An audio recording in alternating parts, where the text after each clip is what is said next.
ایک جو غلط بدعتی لوگ ہیں انہوں نے ایک حدیث کو مشہور کر دیا، حالانکہ نسبت کیا نبی علیہ السلام کو، یہ حدیث نہیں ہے، بالکل نہیں ہے حدیث۔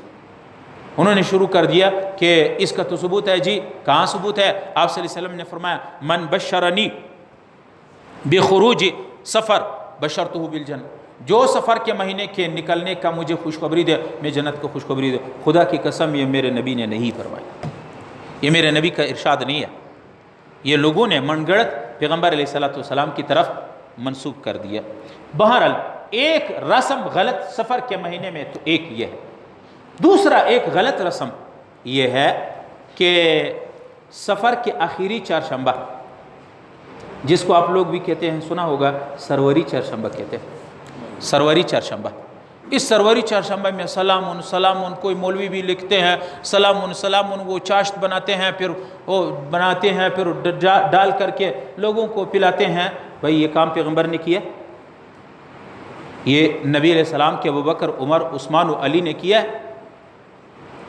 اگر مجھے اس پہ کوئی لوگ پنچبیری یا کوئی لگاتا ہے لگا دے، مجھے حق بتانا ہے محمد رسول اللہ کی سنت، جو نبی نے کیا ہے وہ سنت ہے، جو نبی نے صحابہ نے نہیں کیا وہ بدعت۔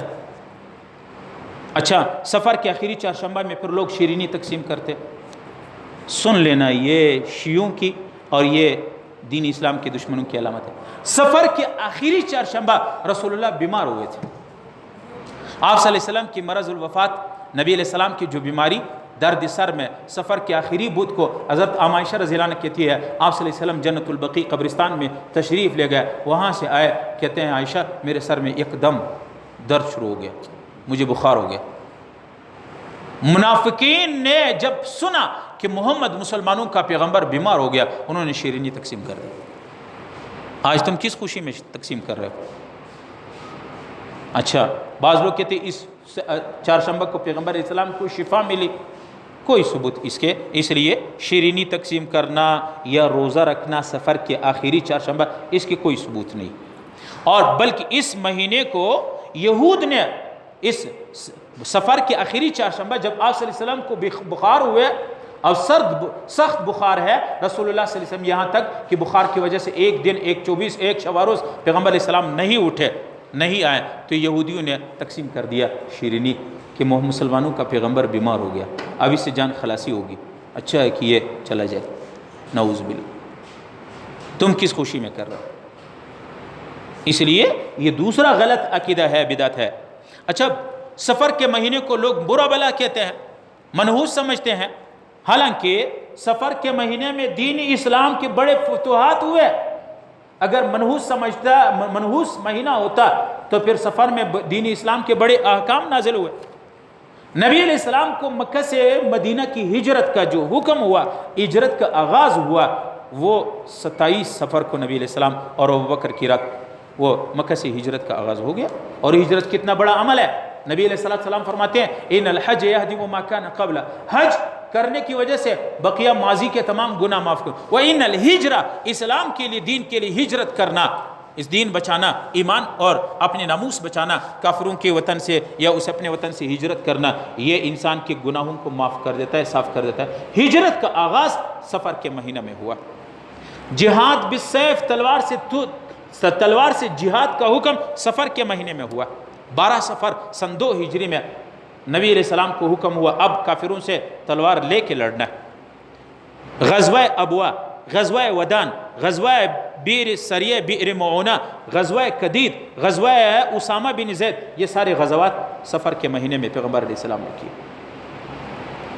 یمن کے 3-4 بڑے بڑے قبائل، قبیلہ اشعار، بنو ابو موسیٰ اشعری کے قبائل اور دوسرے، یہ سفر کے مہینے میں آ کے مسلمان ہوئے۔ تو سفر کا مہینہ اگر منحوس ہوتا تو یہ اتنے امور خیر کہاں نازل ہوتے؟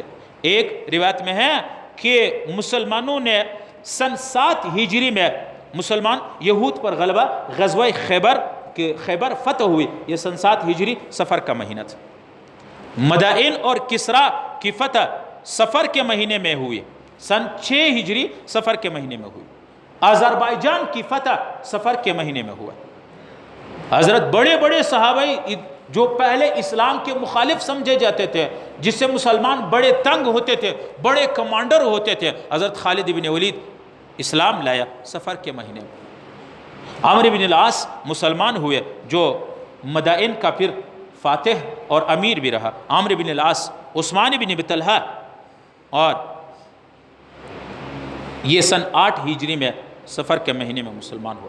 بہرحال خلاصہ یہ ہے، دین اسلام کا حکم یہ ہے کہ یہ جو مہینہ ہے یہ منحوس نہیں ہے، اس میں شادی بیاہ کرنا اس نیت سے کرنا کہ جو لوگوں کے عقیدہ و نظریہ ہے میرے نبی نے فرمایا یہ منحوس نہیں ہے اس لیے میں کرتا ہوں، اس کو ثواب بھی ملے گا اور سنت پر عمل کرنے کا اجر بھی ملے گا۔ اس لیے میرے نبی نے فرمایا لا سفر ولا ہام ولا طیرہ، سفر کا مہینہ منحوس سمجھنا، بے برکت سمجھنا، اس کو غلط سمجھنا، آپ صلی اللہ علیہ وسلم نے فرمایا یہ میرا کام نہیں ہے، میری امت کا عقیدہ اور نظریہ نہیں ہے۔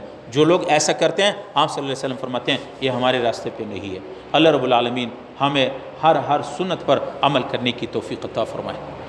دین واضح ہے، اللہ کے نبی نے فرمایا، اللہ نے قرآن میں فرمایا الیوم اکملت لکم دینکم، پیغمبر کی زندگی میں دین مکمل ہو گیا۔ اور جس چیز کو اللہ نے پیغمبر کو نہیں بتایا اور ہم اس کو اچھا سمجھ رہے ہیں، ہم اس کو سنت سمجھ رہے ہیں، ہم اس کو عبادت سمجھ رہے ہیں، خدا کی قسم یہ دین نہیں ہے، یہ شیطان کے بتائے ہوئے طریقہ اور بدعت ہے۔ اور آپ صلی اللہ علیہ وسلم نے فرمایا وَكُلُّ بِدْعَةٍ ضَلَالٍ، یہ ہر بدعت گمراہی ہے، جو میرے نبی نے نہیں کیا تم اس کو اچھا کام سمجھ رہے ہو، یہ گمراہی ہے۔ وَكُلُّ ضَلَالَةٍ فِي النَّارِ، اور ہر گمراہی وہ جہنم میں ہو۔ اللہ رب العالمین ہمیں پیغمبر کی سنت پر عمل کرنے کی توفیق عطا فرمائے۔